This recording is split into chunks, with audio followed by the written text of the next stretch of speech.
This is exactly right.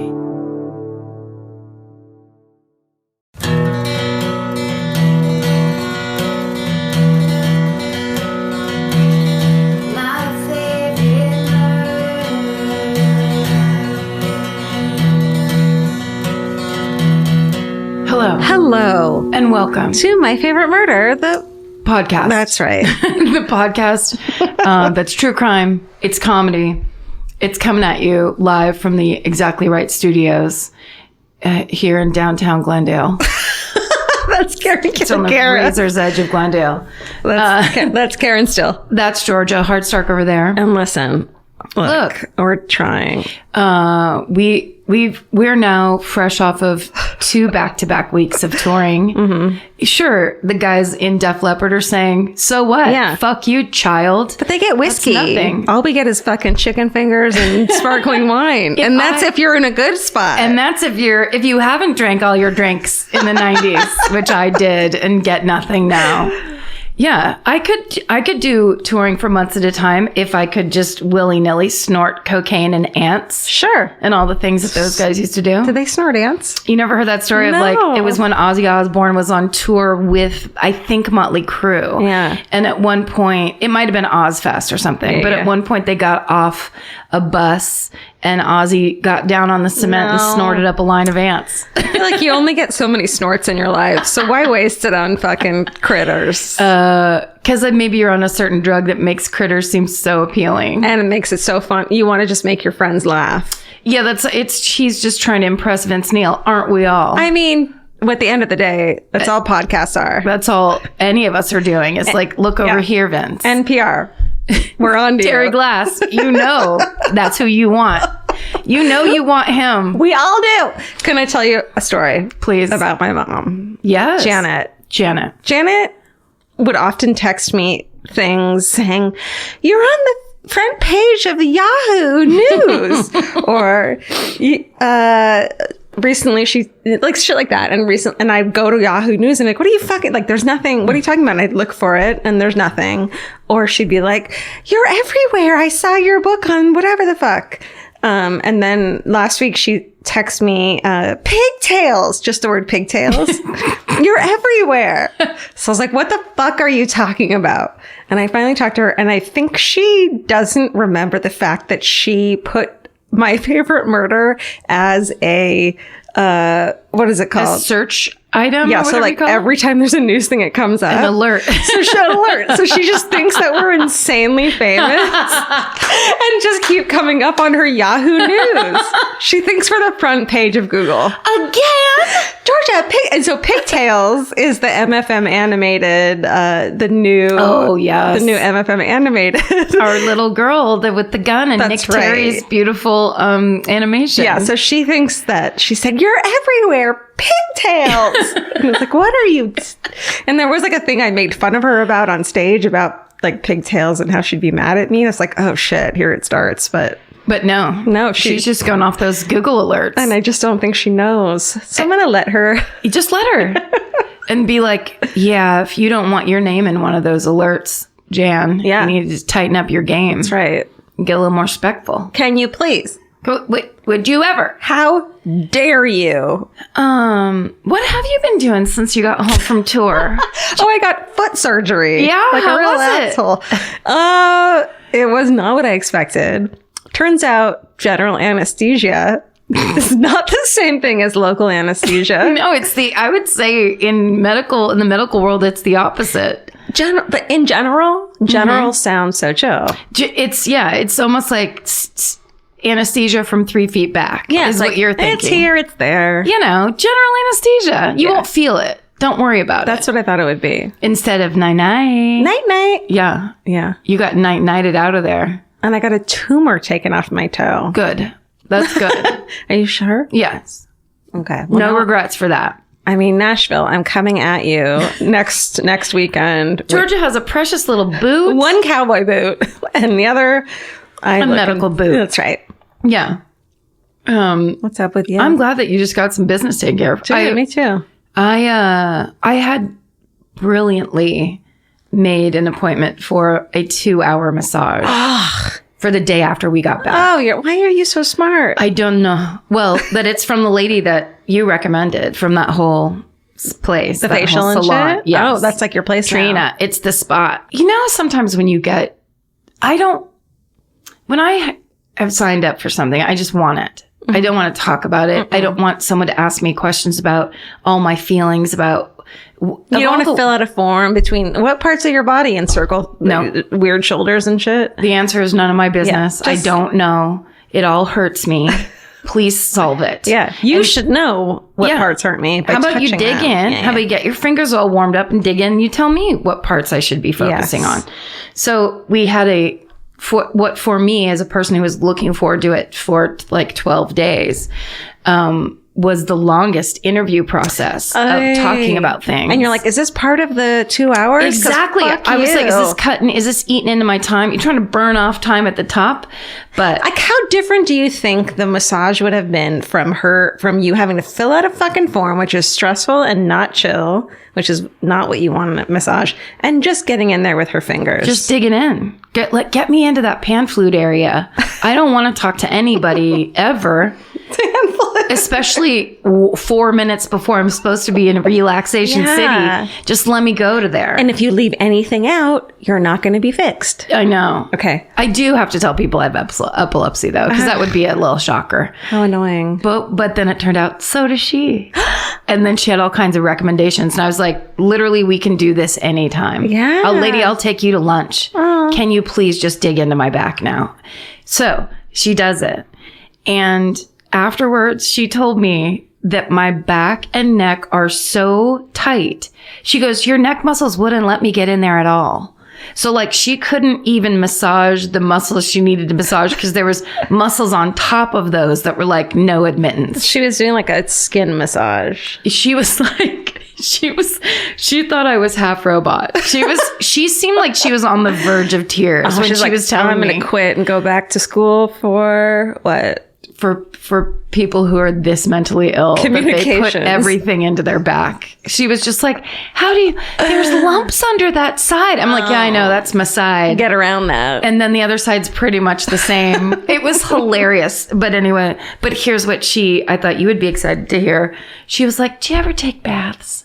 Oh. And I was like, I really don't. Mostly because my bathtub is old and I picture all the feet that have been in it. But she was like, if you can start taking baths and soaking in Epsom salt, just to get the beginnings of the muscles. You have relaxed. room in that backyard for a fucking above ground jacuzzi. I have an in-ground jacuzzi. Well, shit. I just never get in. I didn't see it. Yeah, I know, it's very subtle. It's very subtle and off to the side. How do you not go in that? I don't know, because then I'm going to smell like chlorine and I don't know. It seems weird. Like I'm all by myself in the backyard. Yes. Smoking a cigar in the jacuzzi. Yes. Karen, that's all anyone wants to see. Instagram that shit. Can they see? You are a jacuzzi influencer from now on, and I need it to happen. I do want everyone to know that the jacuzzi was invented by Roy Jacuzzi, and that's why it's called that. Yes. Look it up. Roy might be the wrong name. I believe you. But yeah, that's a family name, Jacuzzi. Isn't that hilarious? That's so cute. I know, I love that. I love a jacuzzi. I mean, get your swim trunks. Well, so when I was a kid and my parents divorced, and so we had to go to my dad's house every other weekend to stay with him, and he stayed in these like divorced out apartment buildings that had a fucking pool and jacuzzi, which was the best. Yeah. So he'd always say, bring your swim trunks and let's go have a nice jacuzzi. So now that I live in an apartment building that has a nice jacuzzi, I fucking go take a nice jacuzzi. You're all about it. Dude, it's chill as fuck. Now, how are your swim trunks? Are they real small or are they like 60s style to the knee? No, they're big and trunky. Suspenders involved? Always. Sure. Bring your swim trunks. My dad calls them swim trunks too. My dad made no adjustments raising two girls to any girl stuff at all. The thought of saying like something that covers your boobs is just like too much. No, it couldn't happen. No. Trunks. Trunks. It's trunks or nothing. Get out. Don't go with nothing. Don't. We have That would definitely not be involved. The Jensen and Holes podcast is coming out. Starting Monday, this Monday. It's not an April Fool's joke. It's just fucking straight up real. It's real. It's fucking crappening. Dreams up in your... do come true. There you go. For me and you. We are Paul Holes' boss. Kind of. Don't worry about it. Sorry, Contra Costa County. You're out and we're in. You couldn't keep him? We grabbed him. But we got him. Yeah. Yes, Billy Jensen and Paul Holes have their brand new podcast, The Murder Squad with Jensen and Holes, starting Monday. Days away. Yeah. How many? Exciting. 4 days? Let's say 4. Let's say it's 4. It's not an April Fool's joke. It's for real. It's true. We would never do that to you. Not about this. Not about this. Not about these two. And we really have to, we need to sit for a moment and speak on the beautiful photograph they had taken of themselves for it. It's so hilarious. Ugh. It's like they've been waiting all their lives to be podcast models. They're like, we know our pose. Robin Von Swank, our friend who's a photographer, just take it. Yeah. Just take it. How about you dim those lights in this fake Murder Squad desk area? Mm-hmm. And we'll look serious. It's so, there's something for everyone. It's like the poetry girls can like Billy because he's the guy that looks like he's in a band. Yep. And then the librarian girls can like Paul because he's the DNA scientist. Yeah. With a little something more to offer. Yeah. And then the sleuths can help solve the crimes. That's right. You don't have to pick a boy. That's not necessary. We're not trying to objectify anyone here. You are? Yeah. It might be too late. It wouldn't be the worst. With that. They can have a minute of they can have a touch of sexism. Look. And just be like, hey, it'll make you, it's better for your character. It worked for us all these years in Hollywood. Show a little skin. Yeah. Billy. Unbutton a third button, Billy. Come on. It'll make you just like more friendly. Show a little skin. Can you both wear, it's fine if you wear your button down Oxford shirts, but how about you both wear short shorts for this? Gain 5 pounds in your beard. Gain 5 pounds of beard and and you'll look great. Have beard? Yeah. Cause it's like lose 5 pounds and it's like, no, get your beard. Yeah, that's right. No, you're saying this is what the new sexism is. Yeah. I love it. Where's your beard? I want you to look like a bartender. Yeah. Or a mixologist. Can you not grow a beard? Ooh, sorry, you didn't get the part. Yeah. Sorry. Go get a beard implant. Sorry. We need you to be bald like Jean-Luc Picard. Oh, you can't be bald? Well, then I guess you don't get the part. Men. Goodbye. Men! Do you have anything? Men! I got nothing, girl. I can't concentrate. That Janet thing was all I had. And I've been saving it. It took me everything not to tell that to you at the live shows last weekend. You squirreled that one away? I squirreled it away. It's been hard. Well, I don't know where we are. I don't either. I'm tired. But also we had such a good time. Yes. We did Kansas City, Des Moines, and Omaha. Mm-hmm. I almost said Ottawa. I swear to God. Don't you dare. And Omaha. the week before that, we did Pittsburgh. We did Pittsburgh, Cincy, Cincinnati, and Indianapolis. So we're doing some touring. We're doing touring. It's like I'm tired and exhausted, but like those cities were so much fun to do, and everyone was so incredible that back to back. Yeah, each one, like honestly, we were putting up, the social media posts of thank you, but like there were so many good, like detailed things where I wanted to like. Each city could have gotten their own long 240 character thank you because we had such a good time. Yeah. And it was beautiful, and all those theaters are beautiful and filled. Yeah. Oh, this is like a little piece of trivia that I know for a fact my father would love to hear. Did I tell him? I'm not sure. That at our show in Omaha, every seat was filled. I know. And apparently that doesn't happen. It sounds like, oh yeah, of course, whatever. But it's very rare that every single person actually shows up and fills their seat. As someone with annoyingly good vision who can see about 20 rows out. Yeah. I see those 4 empty seats and wonder who got in a fight with whom or whose fucking car broke down. Who's stuck in the elevator. I see it. And I think, what happened to them? Or so that actually is a big deal. And can we talk about you thinking that there was a real live cat in the audience? Yes. That was great. What was that? Was that Kansas City? Yeah. That was amazing. I thought this girl held up this lifelike fur animal of Elvis and held it in a way that looked like the way you'd hold a cat. Steven knows. And it was a stuffed animal, but the way the animal was shaped, it was hunched over her hand. So the second I looked over, she held it up and everyone started clapping. It was a very like Lion King-esque moment. Yes. And Karen was like disgusted by it. And I was like, what are you talking about? It's adorable. I was like, do not bring a cat into this situation. They don't imagine the screaming. Like all I could picture was that whoever's arm was holding that cat up was probably underneath covered in blood because that cat would have been scrambling to get out of there at the applause part. It was a stuffed animal. And the whole time it was a stuffed animal. And then in the meet and greet, we met the girl and she was saying, I dressed up as you. The two women who were there said, we dressed up as you for Halloween. And the woman holding the cat, I keep wanting to say girl, holding the cat said, and I had this made so I could be like you. But and then she showed me. Handed it to you. And Georgia said, thank you. And he grabbed it and hugged it. And I watched the girl's face fall. Georgia was over the moon. And this girl is like, much. Oh no, I have to Karen give goes, it to her. I don't think she's giving that to you. And I went, oh God.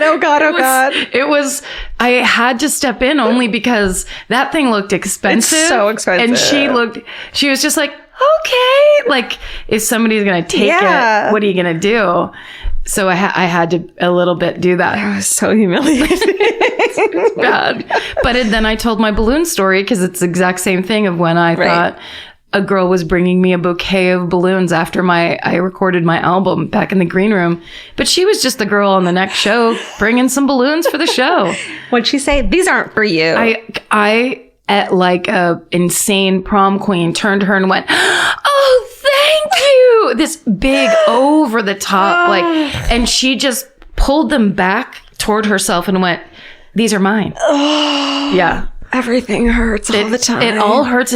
I'm always wrong. There's moments of happiness in this life, but the majority of it, there's a lot of wrong. Awkward wrongness. Weird grabbing at things that you don't like. You don't want to go on the record as I tried to steal that girl's cat. No. But we at the same time, those stories. In that moment, you just thought that was what was happening. Yeah. And you went with it. Yeah. And fuck everyone else. And yes, you know this is personal. Guess what? We have passions. Strong balloon cat passions. I have the real Elvis, and that's good enough for me. But then you would love a stuffed one. I would actually love a stuffed. I mean, it was so real that I thought someone held up a real cat at a comedy show. It was probably like $500, as you said. Mins. Okay.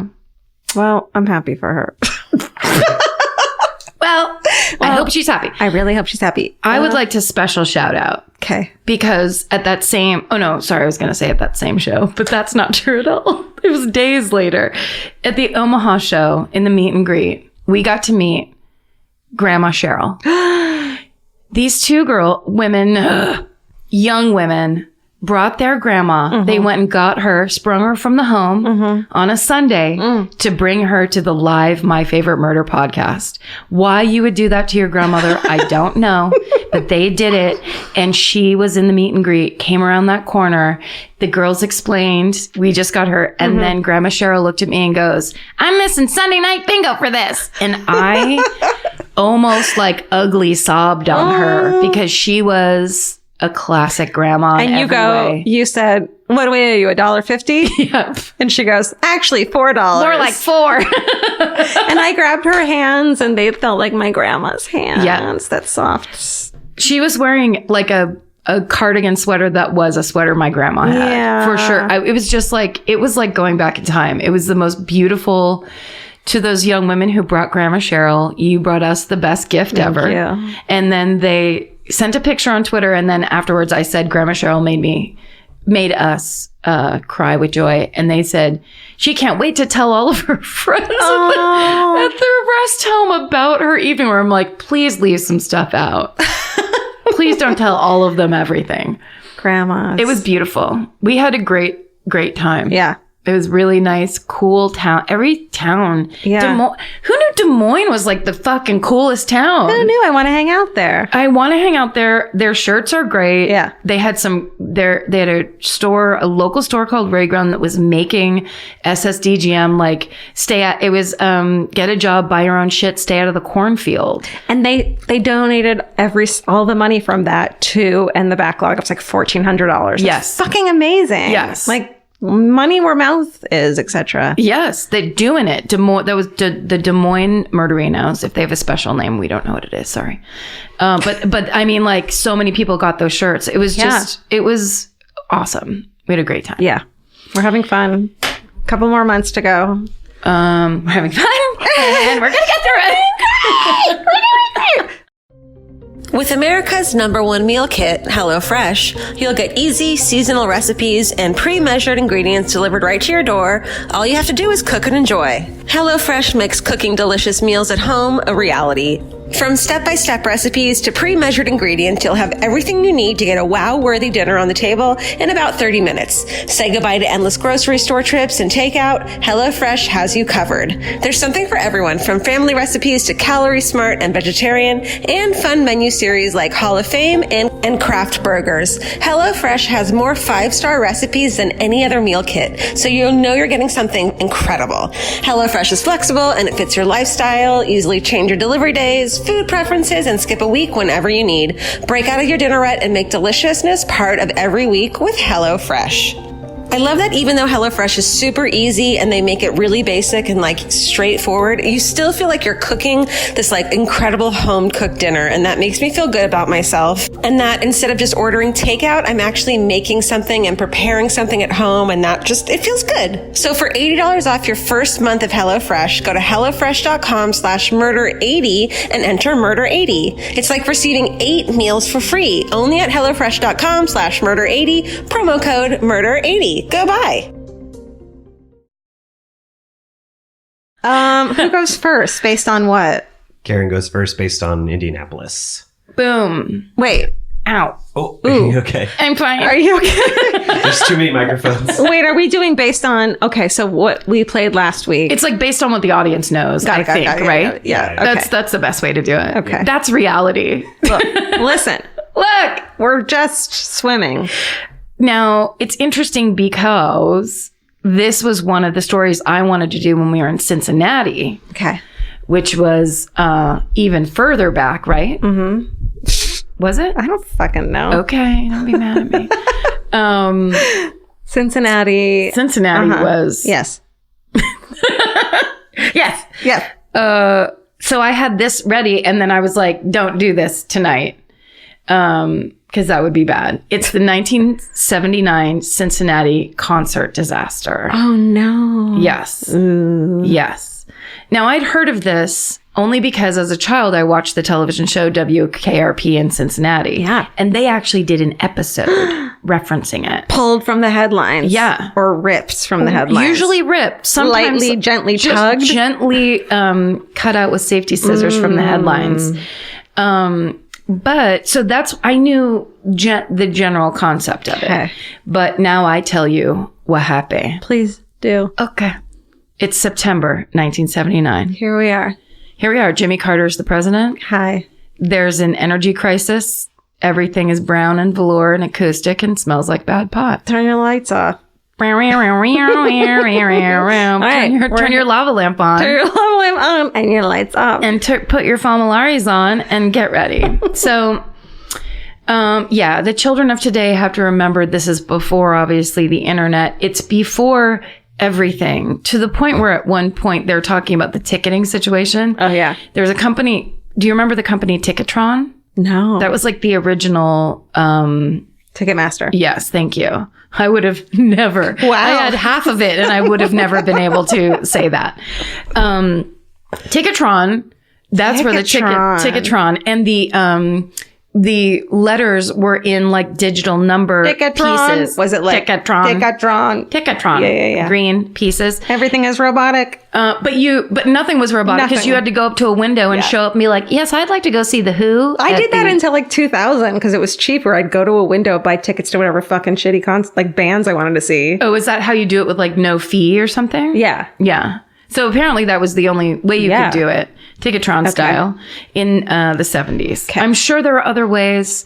Please, I don't want to hear about them. We don't care. I'm sure that you could call up on fucking Western Union and get your tickets. 888. All these different. Whatever. 888. You could go to Times Square somehow and get tickets anywhere. You could show up at the concert. But we're just trying to let the young folks know what it used to be like. Harder. It was walking, a lot of more walking, a lot. That's why everybody's shoes were much thicker on the bottom. That's not true. Okay, so The Who are on a world tour. It's December of 1979. The Who are on their world tour, and they land in Cincinnati, Ohio, to play the Riverfront Coliseum for December 3rd. There are 18,348 tickets available. The show sells out entirely. Holy shit. Okay. They're doing some My Favorite Murder numbers there. No, they are not. Congratulations, The Who. The Who? The Who. The majority of those tickets, 14,770 of those tickets, are sold as general admission for $10. So you can go see the fucking Who for $10. Which in today's dollars is it's 100 and let's say it's 110 and 11. okay. Great. 110 and 50. 10 and 11. 50. So, but they called this, the general admission was festival seating, which usually the term festival seating was used for outdoor concerts and like outdoor arenas where there were no seats. You and mill you'd just be about. like, here's your ticket. You go in, it's festival seating. It's first come, first serve. Okay. But at the Riverfront Auditorium, they did festival seating. And that meant that you would show up, you would get let in, and then you'd have to run for your spot. It was like a seat? Yes. So whether you wanted to sit or stand, like if you wanted to be one of those people that was right up against the front, you had to get there early and you had to run to the front. I don't want to do that. Never. So this is problem A. Okay. And we're going through the alphabet twice on this. No, not really. Also, the Riverfront Coliseum was known for its lax security and safety standards, which I think is how everything was in the 70s. Yeah. But 2 years before, Led Zeppelin had played there, and about 1,000 people showed up without tickets, and then they just gate crashed. They fucking attacked the ticket takers, threw bottles and garbage and the cops. Shit. And then they threw cops? They threw cops at ticket takers. It's not right. It's terrible. Just little cops, though. Those little ones. They basically were able to, so 1,000 people showed up to do that. 70 got arrested. So 930 people got into that Led Zeppelin concert for free. And they still played. Shit. Yes. It's and $10, 1970s kids. Yeah, but they didn't have anything. I get it. They just didn't have anything. Yeah. So, and basically it was that kind of thing where they knew they could do it. I mean, there was people that would just go up and push the ticket taker aside and run in, and then you can't get caught. Yeah. So knowing that had already happened, and also a local radio station had announced that the general admission ticket holders were going to be let in at 3. So basically there was the feeling was in the air, and people started showing up for an 8:00 concert, 7:00 doors at 12:30 in the afternoon. Take a nap. Right? Well, they basically are there. Most of them are there for 8 hours. Jesus. It's December in Ohio. No. So it's in the 30s that day. So it's like rock and roll parking lot with snow. With, freezing and basically people who are kind of it's this kind of ticketing where it's every man for himself. Yeah. It's kind of like a Black Friday feel Fuck. where everyone's but the flat screen TV is Just the wonderful sounds of Quadrophenia and the Who. And the housewife is the teenager who's hopped up on Natty Light. Yeah, that's and right. Fucking ready to roll. And Black Beauties and Reds and all the Uppers things and downers, you can poppers. get. You used to be able to get all those pills in the back of Rolling Stone magazine. You know that, right? Oh, yeah. You could like mail away for like bad speed, essentially. Let's bring those times back. Okay, so about 1:30 in the afternoon, the head of rock promotion for Electric Factory. There's a company called, it's a promotional company called Electric Factory. And this guy's named Cal Levy. He sees that this crowd is gathering at the main entrance. He goes and asks the Riverfront Coliseum operations director, who's a guy named Richard Morgan, to put some security guards out there and at all the ramp entrances leading to the Coliseum's plaza. And they also asks that the guards make sure only ticket holders come into that plaza. So they just don't want people like chilling out there. He also notices there's no police officers anywhere. And so he asks Morgan to have some police sent to the venue. Yeah. So by 4:00, there's 25 police officers that are kind of manning the area. And by 6:00, the crowd outside the Coliseum is almost to 8,000 people. Holy shit. Yes. And so I think there was another misunderstanding. They were going to play Quadrophenia, the movie Quadrophenia, before the concert instead of an opening act. They were just going to play that movie. So everyone, I think in the beginning thought it was going to be this like hangout chill for hours beforehand, but the doors wouldn't open. And there was that was like a miscommunication. So by 6:15, people are up, day turns to night. The temperatures are dropping. There's a wind chill factor coming off the Ohio River. Fucking wind chill. And these people have been waiting for 8 hours to get in. Yeah. So the crowd is expecting that all the doors in front of the venue are going to open. So at 6:15, the people in the back start pushing toward the front, and people are knocking, and they're just, they want the doors to open. And the people in the back don't realize that what they're doing to the people in the front. Okay, this is one of my fucking nightmares and why I don't leave the house if I don't have to. Right. To get caught up in shit like this. Just to get caught up in shit. Yes. And this especially is like rough. Yeah. Okay. It's bad. And it's also that thing where people wouldn't have done it in the back had they known what was happening. The whole thing was a really bad miscommunication on all parts, but it was like people left to their own devices. It's like, what is it called when a little fire thing happens and then the rest of it? It's like a little fire? Kindling. Oh, yes. And it turns into something bigger because everyone's reacting to everyone else. Yes. And normally if they had known the situation, they would not have acted that way. Right. And they were holding fast to some rules. So like at one point,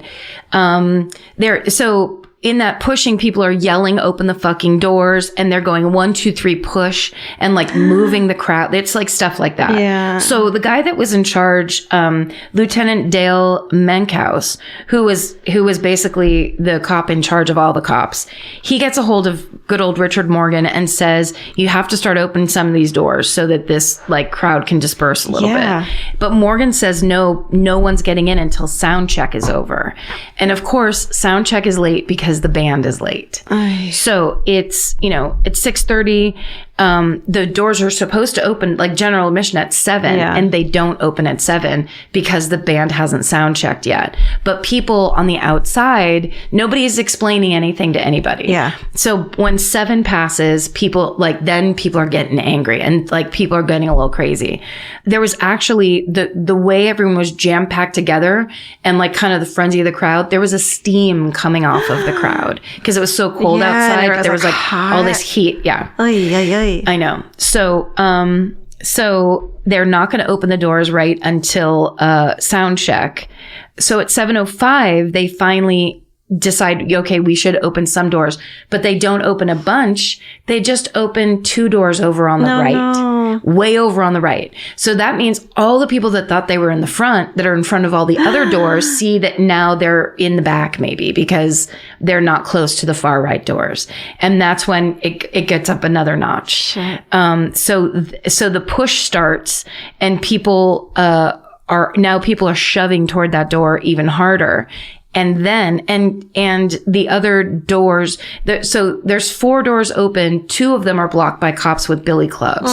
So they're trying to like somehow control. They think, I think by only opening a couple doors, people are just going to go in calmly. Yeah. Well, even if that plan, there were too many people for that even to work at all anyway. And then at 7:30, sound check starts. So they think the band is starting. Yes, they fucking think the concert's starting. Shit. So they can hear it, and all of a sudden, the huge push happens. Yeah. Yeah. So there's a general admission ticket holder. There was an article that was written from the POV of this guy who was there that day. His name is Richard Klopp, and he and his wife got there at like little before 3 so that they could get their spot in line. And he went to a lot of shows, big music fan. Okay. So he had actually written a letter to the Electric Factory, which is a promotional company, the Riverfront Coliseum, and to the city of Cincinnati, telling them that this whole thing of festival seating had to go because he'd been at enough shows where it had gotten all fucked up. And it's just like a free for all. Yes. Because there is a thing where it's like, you have these 2 seats, they're your seats, and they'll be there no matter what when you get in. Yes. And it doesn't matter when you come. Right. Like that's understandable. Yeah. And if you, if you bought a $10 ticket, but you know that if you can just run fast enough, you have a front row ticket. Yeah. It's just, it's like going, who's the biggest fan? Yeah. And if you have people that get stuck in the back, or they think they've figured out their spot and then they're suddenly they're in the wrong spot. I mean, that's how it's like the perfect storm of inciting people's like anger and fury. And then not to mention people are on drugs or like we decided we'd take some acid at 4:00. Oy. I mean, like who the fuck knows what's going on? So this guy, Richard Klopp, who is 6'2" and weighs over 200 pounds, gets shoved to the ground. And he is down there getting walked on and going, I can't believe this thing that I was writing a letter about is actually happening to me. That truly terrifies me. It's horrifying. And he's separated from his wife. This happened to me. We went to see the Pogues. I was just talking this with my friend Brian on Twitter on St. Patrick's Day. We were talking about, I went to see the Pogues on St. Patrick's Day when I was a senior in high school. And the opening act was Luca Bloom, who is this awesome Irish acoustic singer-songwriter. And then the Pogues walk out and they fucking start off their concerts with If I Should Fall From Grace with God, which is this insane Irish reel. And I got sucked backwards into a mosh pit, spun around once, and then thrown out to the side. My feet were never on the ground. I was standing there like, yeah, this thing's and all of a sudden it was like I was in the washing machine. My first 2 concerts were at this fucking shitty, divey place where there was a pit. And if you wanted to watch the band, you'd get sucked into it. Yes. Yeah. That was just part of being in the front. Right. Yeah. And I had no idea because I was like, oh, it's this Irish music like my parents like. And I was like, no. There's some angry fucking men who want to run around and just throw punches. Yeah. But also run around. I just didn't realize in such a tight group you could do that. Yeah. And that was like part of it. It was insane. So anyway, he was basically he and his wife were separated. He's smashed to the ground. He had injuries, but luckily he wasn't killed. So as he's trying to get up, he can see there's other people trying to get up. And he can see there's people who are, once they're up, are trying to get up over the doors to get away from, to get out of that crowd. That essentially it's like become this weird machine. Yeah. And the people that are pushing and the people that are walking, no one knows that people are on the ground being trampled. Yeah. Because they're probably being like pushed forward like a wave anyway. Yes. Yeah, exactly. And it's all, it becomes like it's not about your personal will. Right. There were people who were there that said that they saw bodies piling up by the doors. They saw people trying to get to their feet. They saw people being swept just by the crowd. But no one really knew because basically then once they were in, everyone was running to get to the front. Yeah. And everybody was realizing, the concert hasn't started or whatever. So then it was kind of like basically the concert went on as planned. And everybody just went in and watched the Who play. It's not until 7:45 that the police officers find the first dead body on the ground. Oh my God. So it's because also the police are around the back. They're basically kind of on the outside of this. Thinking that people are going to try to get in from other ways. Yes. Or they're just not, they're focusing on like people being rowdy and making sure a riot doesn't start, because that's essentially what happened at that Led Zeppelin concert. They just want to make sure it's not a riot. Yeah. And so they're looking at the wrong thing, and they're not even noticing that there's people on the ground. So yeah, it's not until 7:54 that officers find the first body. Then then now officials are starting to realize the severity of the situation. They call for help. So then ambulances are brought in, the fire department, more police, then reporters show up on the scene. And so now we cut to a fancy restaurant in Cincinnati. Why?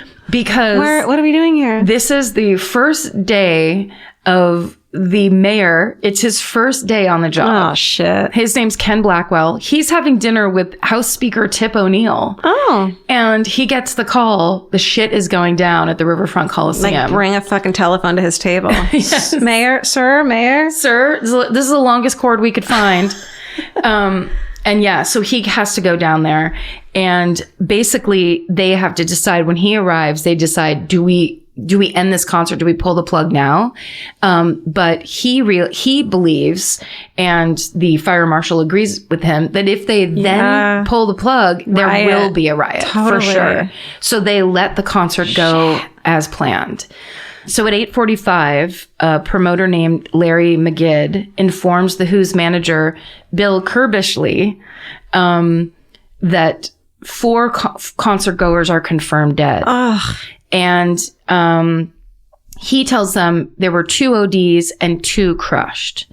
That's the story. For some reason, the fire marshal was under the impression that there was a mass overdose at the beginning of this concert. And they were like, people, I think, were trying to like, they were partying and they were doing drugs, and these rock and roll kids have done this to themselves. Yeah. That was what they were kind of trying to do. It sounds like at first.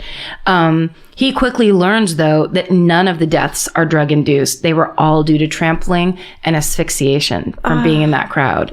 So when the set is over, the Kerbishley, the Who's manager, pulls them aside and says, make your encore as short as possible. Yeah. Because something has happened. So they basically go out, do their encore, get off stage, and finally, once they come off from the encore, they're informed that 11 people have died. 11 people were killed in that stampede. Wow. And another 26 were injured. So in the weeks following the concert, there were arguments over who is to blame. The media reports pointed the finger at like rock and roll culture, whatever, saying it was drugs, alcohol, and general rowdiness. But the people at the concert were just like, no fucking way. They planned this so badly. Yeah. Everything about this was bad planning. And that idea of like holding the doors, that they were going to be able to control an 8,000 person crowd who were made to wait all day. Totally. And not communicated with in any way. There was no safety setup or communication in any way.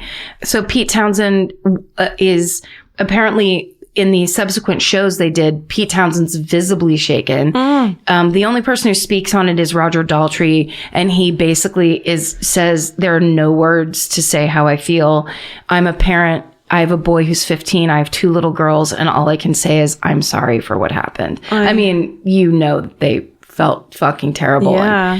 But I think there was also that thing of like that they were just the object of all of that and had nothing to do with crowd control or the way the tickets were sold.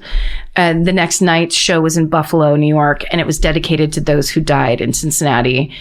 Safety measures that might have once been considered unnecessary are now implemented, like going forward. Like immediately. Yeah. That's great. So, of course, the families of the victims who were trampled sue the city of Cincinnati, the Who, and the Electric Factory concerts. And in 1983, all those suits were settled, and the families of each of the deceased received a 6-figure payout, which was something around $150,000 at the time. And the people who were injured received a smaller, although substantial payouts as well. the mayor of Providence, Rhode Island, canceled the Who's performance that was later that month, December of 1979, despite the fact that Providence had only assigned seating and there was no chance that could have happened. Rhode Island is a very careful place. They just won't risk it. But this is what I love. 33 years later, the Who returned to Providence and honored the tickets from 1979. So if you bought one and you didn't get to go, you could go for free that night. Yes. That's beautiful. I know. Isn't that nice? And then on December 27th, so the same month that it happened, the city of Cincinnati banned festival seating with very specific exceptions. And the ban stood for 25 years. It was repealed very controversially in 2004. Wow. Yeah. Probably for fucking Justin Timber. I was going to say Lollapalooza. Lollapalooza starring Justin Timberlake. Yeah. Starring Justin Timberlake. And then basically, because WKRP in Cincinnati was a sitcom about a radio station, obviously in Cincinnati, and they were all about, this was back before you had to pay, for every needle drop on every TV show and all of those, every song you hear on TV shows now, people get paid for, and rightfully so. But back then, WKRP, they played Steely Dan. They played music throughout that show, just in the background. Yeah. So kind of almost like with respect to that, they had this episode where basically a similar thing happens. And they, at the end of it, dedicate, that episode to the victims of the 1979, Who Stampede. A very special episode. Yeah. And there's a website I got a bunch of this information from. Aside from Wikipedia, there was a website called ultimateclassicrock.com. Yes. Right? That talked all about it. And they had this great, they did an article specifically about the WKRP episode. And I think you have to buy WKRP like on DVD to watch any of it. Wow. But I liked this quote. They said, still, because they were talking about how hard the balance of it was a straight up sitcom, and then they're dealing with like a very special episode. But they did it perfectly. They did stuff like that a lot, and they were really good at it. But the quote is, still, if the in concert episode stands for nothing else, it at least has the honor of saying this. 35 years ago, when things got real, right in the backyard of its fictional setting, WKRP in Cincinnati did not flinch. Yeah. And they really didn't. And the guy that wrote it had to fight with the showrunner about it, and then they decided to do it, and then the network was like, we don't think we should do this. Right. So the actual episode ended up airing February 11th, 1980. So it was like a month and a little later. In 2015, a memorial marker was finally placed outside what's now called the U.S. Bank Arena, for the victims whose lives were lost that night. And it was paid for entirely by individual donations. So it was a crowdsourced memorial. And so the people who died in the Stampede on December 3rd, 1979 are Walter Adams Jr., who was 22. He was from Trotwood, Ohio. Peter Bose, who was 18, from Wyoming, Ohio. Connie Sue Burns, who was 21, from Miamisburg, Ohio. Jacqueline Eckerly, who was 15, from Finneytown, Ohio. David Heck, who was 19, from Highland Heights, Kentucky. Tiva Ray Ladd, who was 27, from Newtown, Ohio. Karen Morrison, who was 15, from Finneytown, Ohio. Stefan Preston, who was 19, from Finneytown, Ohio. Philip Snyder, who was 20, from Franklin, Ohio. Brian Wagner, who was 17, from Fort Thomas, Kentucky. Oh, it's heartbreaking. And James Warmoth, who was 21, from Franklin, Ohio. Such little babies. They're all babies who just went to have fun. Yeah. I just think about how scary those last moments had to have been. Like, I definitely, this is one of those ways that you think about dying. Yeah. If you're obsessed with that shit.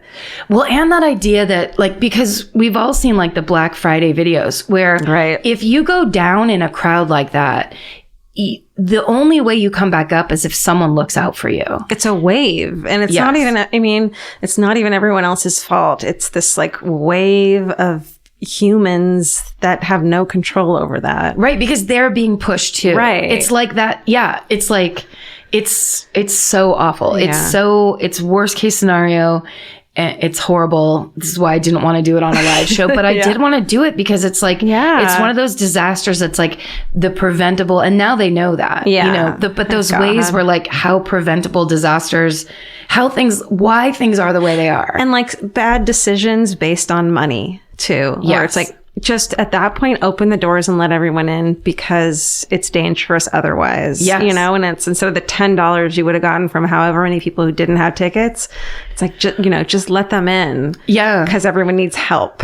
Right. And the idea that I think people understand now, it's like if you're going to have a concert with, 18,000 people, you got to get some staff. Security. You can't have 3 people at the one doorway over on the right. Like everything has to be prepped for safety first. Yeah. Which I think they know now. They do. It seems like that. But I just want to say I was 9 at the time and fucking no one gave a shit about safety when I was 9 years old. No, they didn't. They really didn't. Took a long time. Yeah. Well, that was fuck, dude. Yeah. It's a heavy one, but I just was like, I wanted to do it that night so bad, but I was also like, how awful would it be to sit in a theater and be like, what else happened the night that... Name the people. Yeah. It's I guess it's the same thing with like the name of this podcast where I want to be like, I love that stories like that. Right. But really I love them. It's like, it's my favorite because I hate it. Yes. But I'm fascinated by that shit. Because also it's like, you're right. Those times that you're like, I don't like this feeling in this crowd. I need to get over to the side. And you think, I'm crazy or I have this anxiety. You're right. Because you have to be careful in big crowds. You have to be careful and you can't just trust that everything's going to go great. No, I get really freaked out in crowds like that. Yeah. In any crowd. Watch your friends, watch your back, watch your friends' back. Watch your back's friends. Don't be afraid to walk into the concert a little bit late. You heard that fucking song before? Oh my God. Don't worry. It sounds the same on a radio. That's amazing. All right. That was great. Thank you. Good job. It has to be told. Shutting down. Had to tell it. Shut down and rest and sit down and sink down and let me tell you a story. I love it. Okay. So this is a story I found when I was searching for a story to do when we go to St. Louis. Oh, okay. In the future. Yes. And I was like, well, this is incredible. I have to do it now. How have I never heard of this? Okay. Wow. That's really saying something that you can't wait for okay. It's like the opposite of yours. Yes. Okay. This is Glennon Engelmann, the killer dentist. What? That's right. So I found a lot of information from an Oxygen article. Remember FBI Files? I totally forgot about that. Yes. FBI Files, an episode called Deadly Dentist, a show on ID. That show was called Deadly Dentists. Oh. And the episode was called Concealed Abscess. I've had those. That reminds me. I need to make an appointment. You gotta go. Well, this will make you not want to go to a dentist anymore. All right. Let me tell you about Glennon Engelmann. He's born in St. Louis, on the South Side. It's a blue-collar working-class neighborhood in 1927. One of 4 children. His dad's a railroad worker. And then it says, and his wife.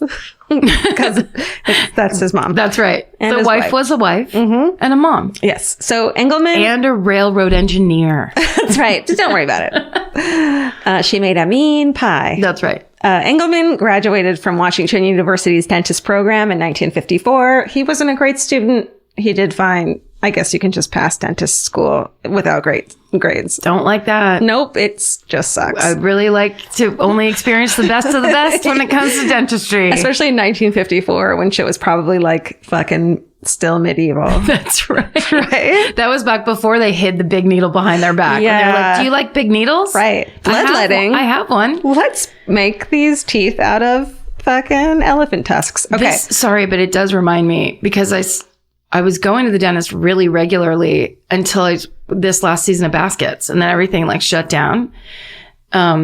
But I am going back next week, but I haven't seen my hot dentist in so long. What if everything's different now between us? I know. What if he's not hot anymore? What if his teeth got replaced by toenails? Would you be stoked? or bummed. Some weird, like he became bewitched for some reason. Little children's toenails. It'd be the cruelest thing to do to a dentist who knew the importance of hygiene. It's almost impossible, but that's going to happen. I'd say it's almost impossible. Almost, but never say never. Okay. So Glennon opens his own practice in his neighborhood where he grew up, St. Louis' South Side, as I said. And so everyone's like stoked that he's like sticking with the neighborhood. He's like, one of us, and etc. And he also treats his poorest patients for free a lot of times. So he's like generous and shit. However, don't like this guy yet because according to the book, Appointment for Murder, the story of the killing dentist by Susan Crane Bacos, he was a rabid racist, anti-Semite, and dabbled in the occult, mixing a voracious sexuality. The last two I can deal with. The other shit, I don't like. So his first marriage was to a student teacher named Edna Ruth Bullock, and it lasted 3 years. And after the divorce, he continued to give her money, and they still had sex. And she also continued to see him for dental care, which is like pick one. You know what I mean? But he was so great at all of them. He was just great at all. He was like mediocre at dental care, but who else are you going to go to? That's right.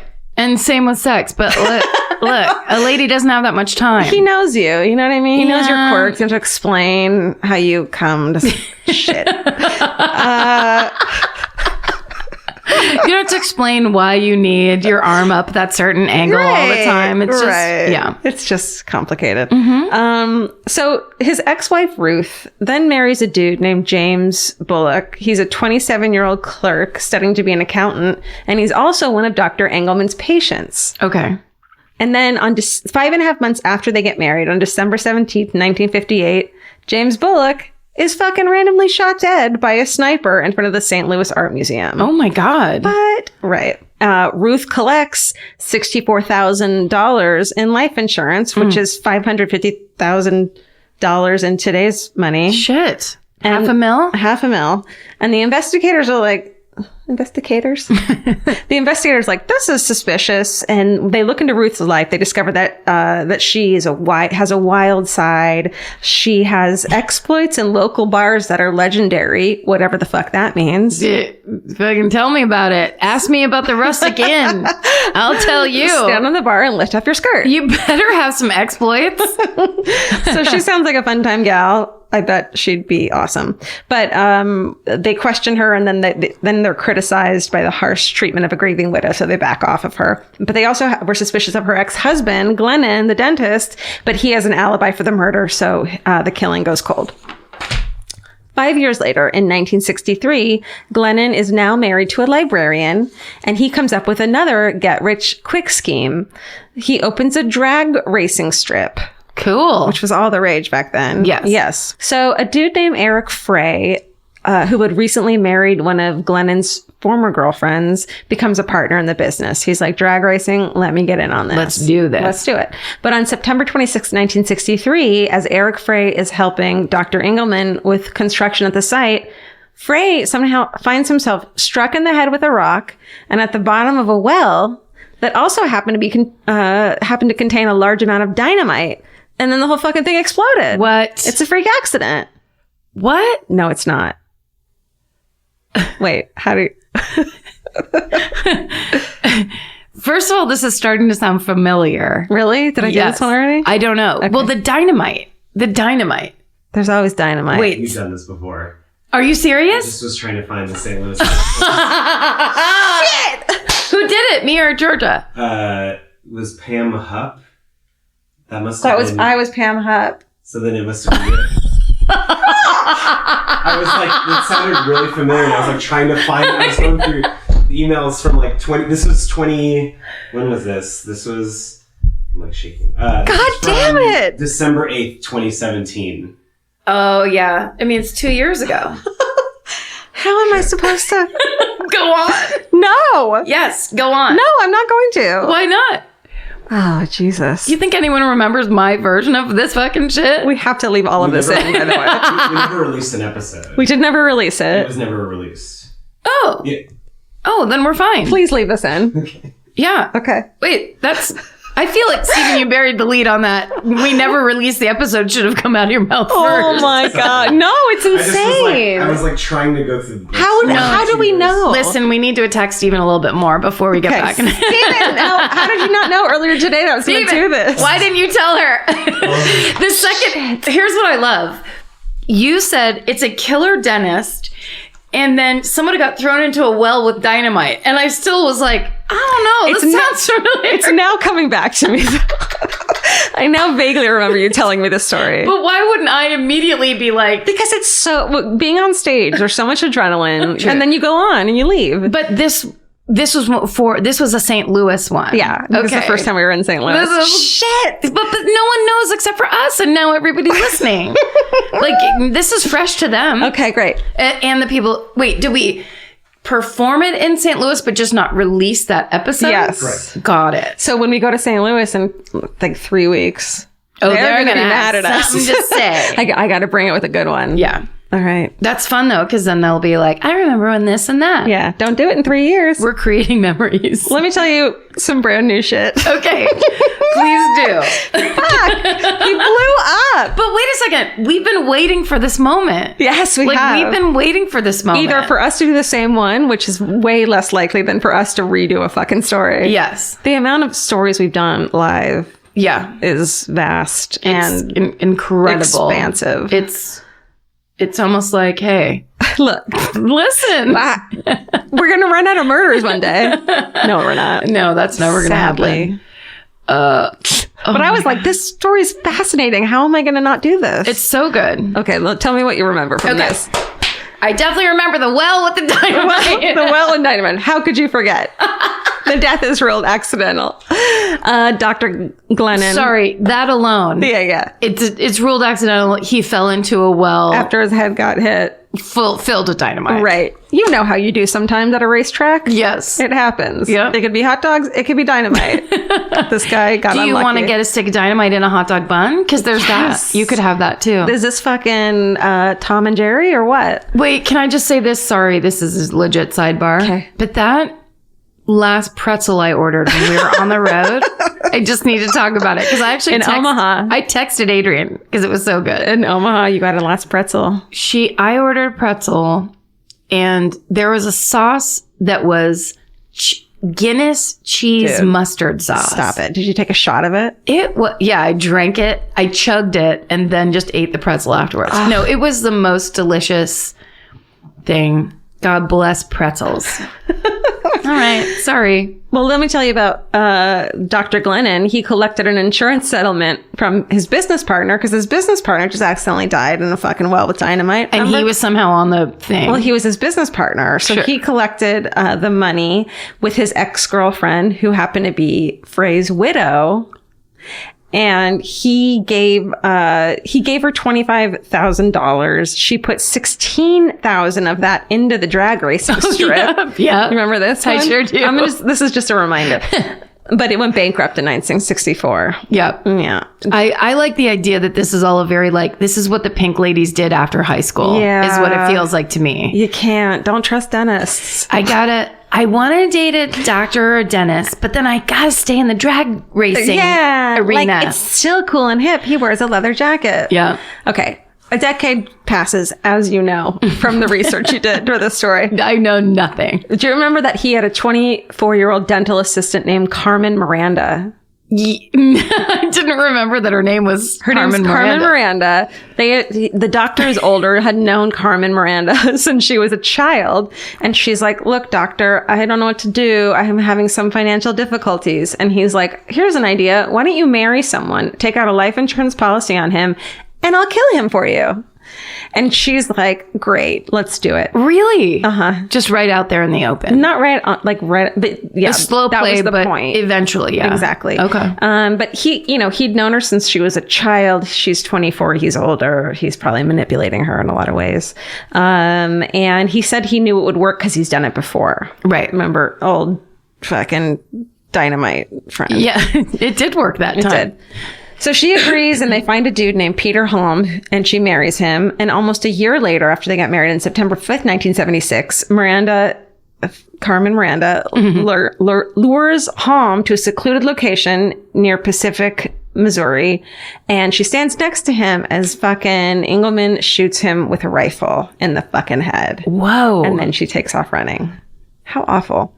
So the grieving widow, Carmen Miranda, ends up with $75,000 in life insurance, and she pays around $10,000 to her boss, Dr. Engelmann. Wow. So, do you remember any of this? No. I'm shocked about the Carmen Miranda detail not sticking. Where in the world did that bit of information go? I think it was replaced when I watched all of The Sopranos. Oh, right. Okay, good. So in 1977, this Arthur Guzwell, he's 61, and his 55-year-old wife, Vernita, they have a what seems like a breaking and entering burglary situation where they're shot and killed at their farmhouse near Edwardsville, Illinois. The cops think it's a home invasion robbery, and their grieving son Ronald was the sole heir to his parents' oil business and inherited $250,000. Okay, which in 1977 money is $700,000. Great. I don't know. See, you tell me. It's probably a lot. Right? It's probably a ton, actually. Yeah. I would say it's $2 million. $2 million. I bet it's $2 million. I bet that's a lot of money. Yeah. 17 months later, in March 1979, when Ronald Guzwell he's shot and bludgeoned with a sledgehammer at his home. So he's the fucking heir to the fortune. And then he's killed. And then he's killed. His new wife, Barbara Guzwell Boyle, collects approximately $340,000 in life insurance. His body is found 4 days later after his murder in a car in an East St. Louis motel. His body is it a car motel? No.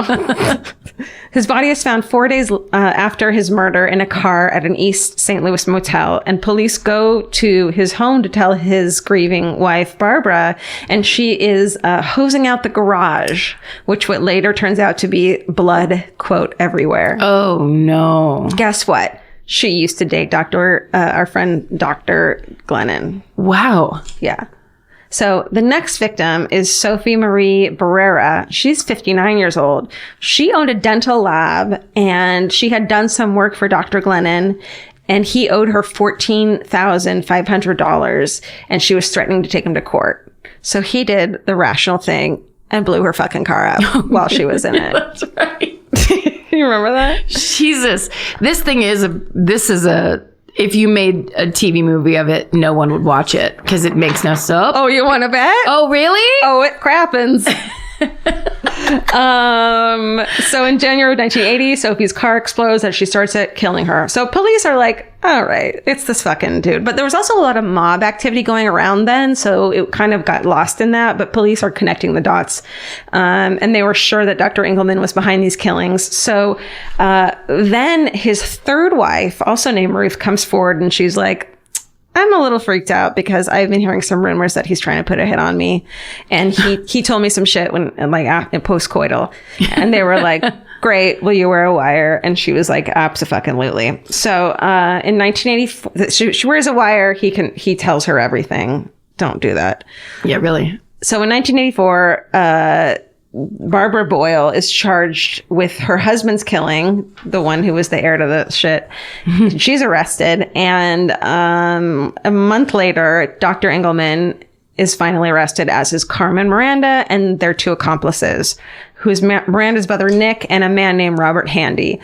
So Miranda testifies against Dr. Glennon in his trial for Holmes' murder, and that gets a guilty verdict and a 50-year sentence. And later, his trial for Barrera's bombing gets him life. So, an attempt to bargain for leniency, the accomplice, Robert Handy, offers police details about the Goosewells murder.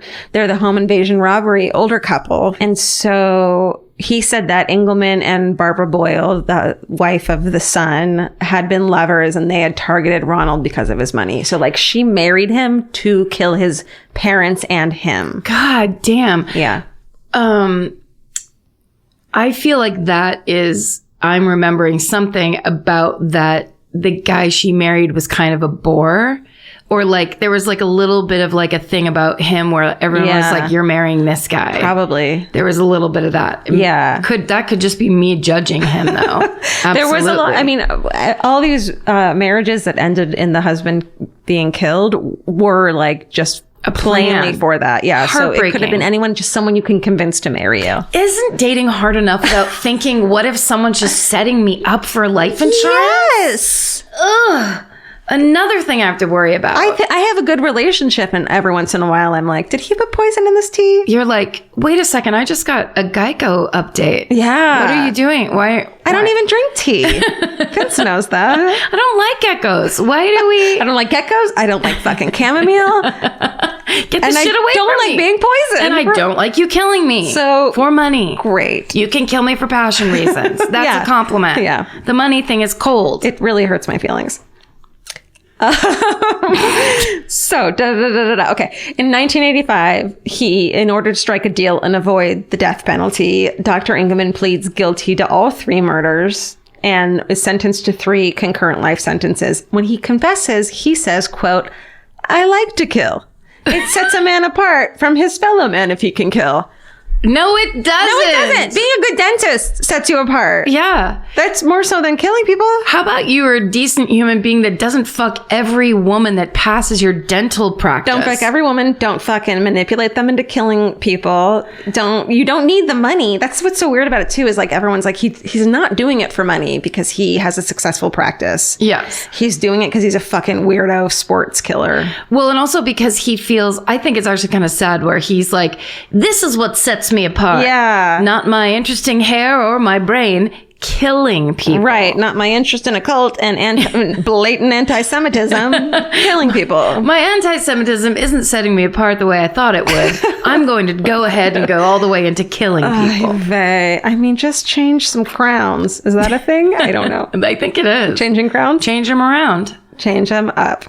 So as for Barbara, she's convicted of Ronald's murder, her heir to the throne husband. Right. But with help from her attorney, F. Lee Bailey. Yeah, that everyone's guy. Favorite dick lick motherfucker. He's a super champion. He sure is. She's cleared of the murder of his parents. Wow. And she gets 50 years, but serves less than half that time and is freed in 2009 at the age of 67. And then she's like, I'm going to spend this money. Later days, motherfucker. She's like, give me that money. Give me that money. Did she get any of it, I wonder? I bet she didn't. No, right.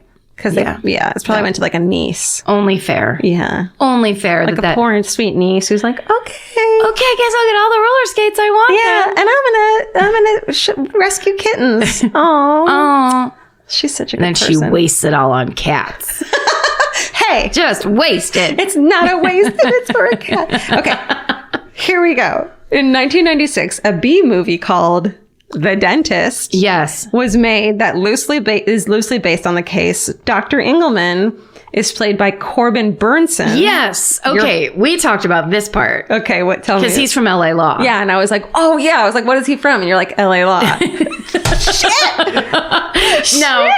At this moment right now, we could be dead, and this is just like life replaying itself in that weird way. I absolutely believe that. Yeah. And I went under general anesthesia yesterday. Yes. Am I awake yet? Could be you're still sleeping. I don't know. And are you awake? When you wake up, you're like, ugh, I dreamed that we recorded already. Now we haven't. Oh shit! I should do the killer dentist. No, I'm going to. Maybe you're still getting a massage. Oh, could you? Can I just say that I fell asleep? They said, she was like, all right, Karen, get up when you want to. You know, like get the fuck when out it's of over.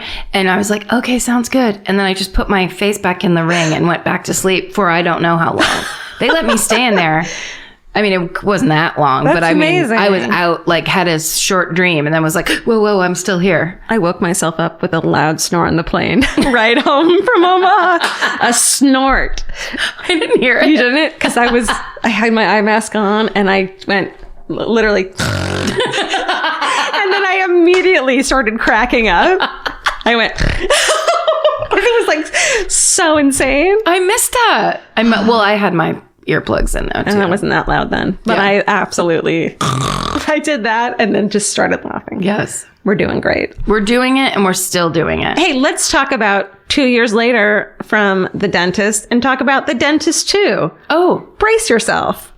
Oh, we have talked about this. Let's talk about it again. What did we say? Well, I just remembered that there was a sequel. How do I not remember this? Was I drinking? No. I think it was just that we've done this a lot. Okay, let me...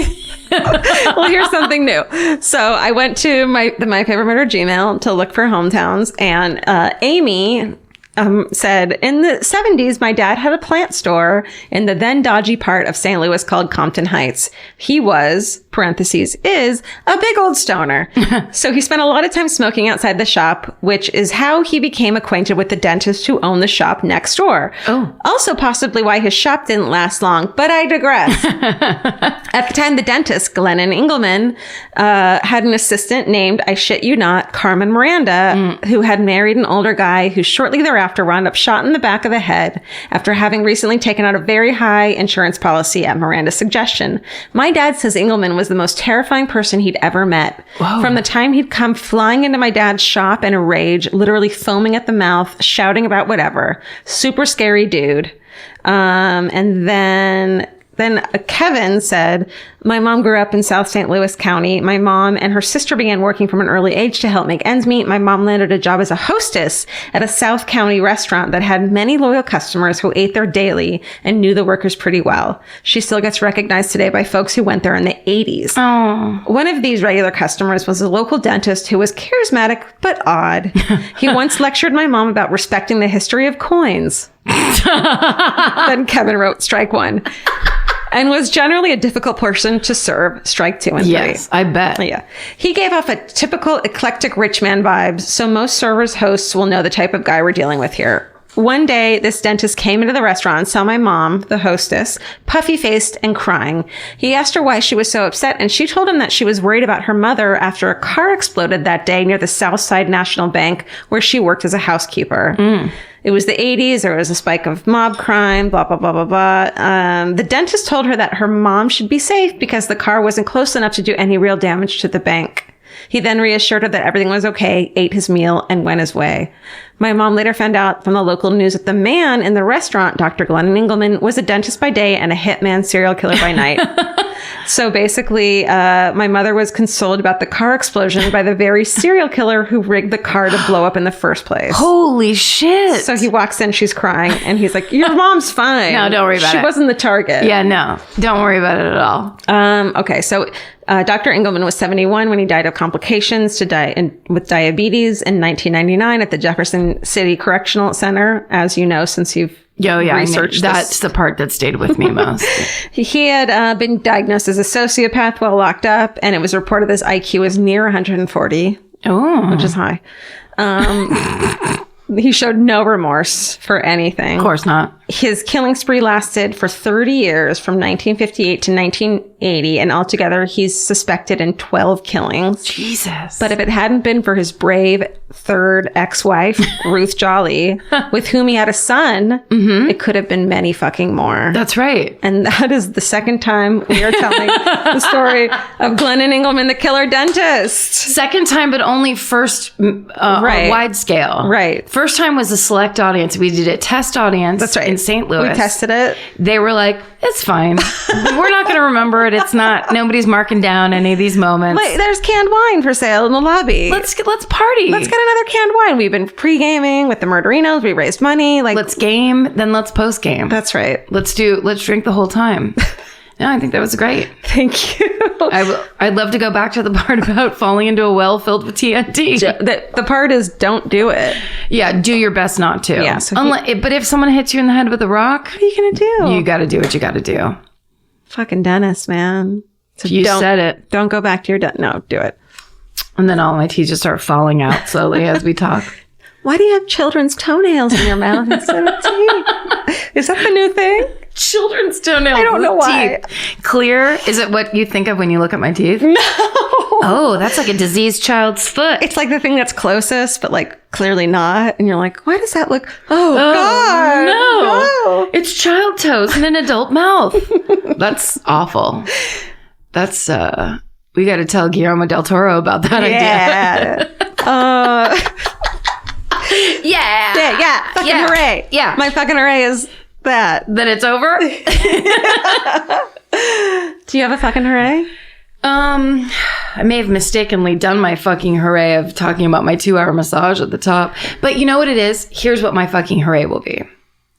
First of all, and this is going to sound super corny and cheesy, but we had in that last weekend of shows, the most fun talking to people at the meet and greets, to the point where a couple times Vince had to say, hey, look, the line, we still have a whole line of people. You guys have to move it along. Yeah. Because we love the conversations that we have with people and talking to people and just like connecting with people. So we oftentimes will complain about like being tired or complain like that we're doing a bunch of stuff. But to me, I would say my fucking hooray is those people that come and say hi, or that, you know, that are at the meet and greet, that come around that corner and they tell us really private things, or they just tell us, what about those women who were like, we all met at the Chicago show at the Red Vic? Like 3 years prior. Yeah. They were standing in line by each other to get into the Chicago show. They're still friends to this day. What was that at the Kansas City show, I think? Yeah. They showed up as a foursome going, we met in line, and now we're all still great friends. Like, we have these kind of peak experiences that we're having so many of them. It's hard to appreciate them. It's hard to process right now. Yes. Because we're in the middle of it and we can't stop. We have to keep going forward. Yes. And if we think about it too much, it's a lot. It's a lot to process. But it's a series of Grandma Cheryls, and it's a series of the women from the Chicago who met in line at Chicago and are still friends to this day. And the women who come by themselves to the live shows. Yes. I'm going to jump on your Do it. bandwagon, because Get into it. I was thinking about it recently, about how hard 27 was for me, and 28 and 29 and 30 and 31. And how it took me a while, and I didn't have a lot of friends, and you kind of like, you need a community and you don't have one. I was like post breakup and shit. And it's the Murderino community is this community that I wish I had then. Yeah. And instead of being bummed about not having that, I'm just so happy that we've made this and they've made this thing that they can have now. And I think, I would have benefited so much from it. And so I'm benefiting in a different way, but I'm just so happy it exists. It's amazing. And to kind of see it in real life, like, that's all, it's stuff that like you can't believe until someone's telling you to your face. Yeah. Our friend that we saw in Omaha, who the first time we met her was in a meet and greet, and she was about to get the first of many brain surgeries. Yeah. And when we met her, she was at the beginning of that road, and we just saw her again in Omaha, and she looked like a different person. Yeah. And she was like, I got a couple more left, but I'm doing great. And like, I was just laying there listening to you guys. Like, we get to hear stories like that are genuinely amazing, huge compliments, but like, it's just big stuff. Yeah. And there's a bunch of them in a row, and then we all go home and go to sleep and then complain about being tired, when really what we want to do is tell you every single one of these stories, because each one is amazing. And if we really processed it, we would just be bawling the whole time, because it's huge. It's incredible. It's unexpected as fuck. And it's incredible. Like, we're so grateful. Yeah. We can't believe this is our lives. I know. And each one is, even like when people come up and go, I don't know what to say to you, and I didn't bring you anything. And we're like, we know, we get it. We love it. And we take a picture, and then they walk away. Yeah. It's equally as exciting for us, because we can't believe that we get to even have a meet and greet. Yeah. So yeah, I guess we get to share a fucking hooray, which is fucking hooray for the audience that listens to this show and decides to participate so much with us and with each other. Yeah. Yeah. It's beautiful. We're happy to be part of it. Yeah. Thanks, you guys. Thanks, you guys. Thanks for that special episode. Oy vey. What a mess. What a gorgeous disaster. What a glorious mess we've made of ourselves. Oh, I love it. Love it. Stay sexy. And don't get murdered. Goodbye. Elvis, you want a cookie?